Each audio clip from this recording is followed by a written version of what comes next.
তবে বরাত আসতেছে। এটার মধ্যে একটা হাদিস হলো হযরত মুআয ইবনে জাবাল রাদিয়াল্লাহু তাআলা আনহু, আরেকটা হযরত আলী রাদিয়াল্লাহু তাআলা আনহু থেকে, আরেকটা হযরত আয়েশা সিদ্দিকা রাদিয়াল্লাহু তাআলা আনহা থেকে।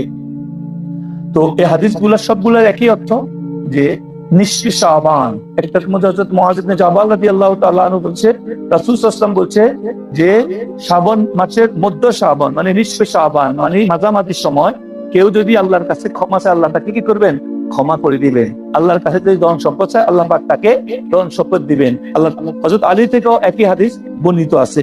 এই জন্য আমরা হযরত আম্মা জান আয়েশা সিদ্দিকা হাদিসটা হলো খুবই, উনি মনে করছেন রাসূল সাল্লাল্লাহু আলাইহি ওয়াসাল্লাম দুনিয়া থেকে পর্দা করছেন, এই জন্য তিনি পায়ের ইয়া ধরেই উনিকে নড়াচড়া করছেন। রাসূল সাল্লাল্লাহু আলাইহি ওয়াসাল্লাম জিজ্ঞাসা করছেন আম্মা জানকে উদ্দেশ্য করে, হে আয়েশা সালামুল্লাহ আলাইহি, তুমি কি জানো আজকে রাত কি?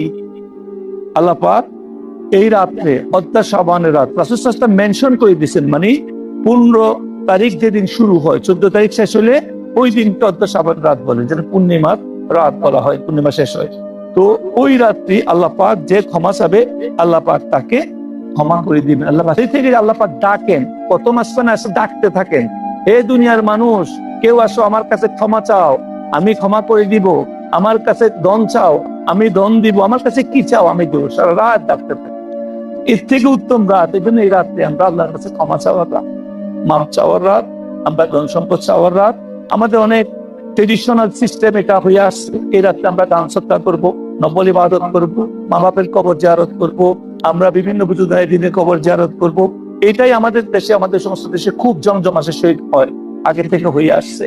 তো অনেকেই বুঝে না, মনে করে যে বলতেছে যে ভাই প্রতি রাত্রেই পড়ো। তো প্রতি রাত্রে যদি পড়ার কথা হইতো তো হাদিস শরীফের মধ্যে এক্সট্রা করে কেন শ্রাবণ মাসের 15 তারিখ কথা বলা হয়েছে? ওনাদের বুজুর্গরা, যে সমস্ত আলেম ওলামা আজকাল ইউটিউবের মাধ্যমে বলে যে এই রাতে স্পেশাল কোনো আমল নাই, তারা যেই বুজুর্গদেরকে মানে, আলেমদেরকে মানে, তো তারাও বলছে এই হাদিসগুলা সহিহ, অথেন্টিক।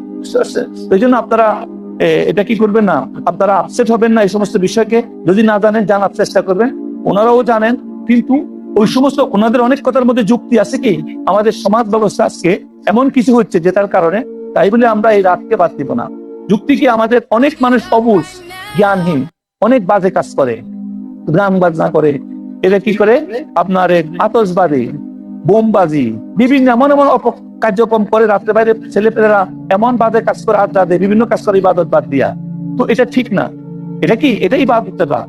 এই জন্য আমাদেরকে ওদের কিছু কিছু কথা আছে যেগুলা সহিহ করতেছে, কিন্তু যেটা আসল সত্য কথা সেটা হলো রাত ইবাদতের রাত, দান সৎকার রাত, মানুষকে খাওয়ানোর রাত, মানুষকে সারা বছরে দিবেন, কিন্তু স্পেশাল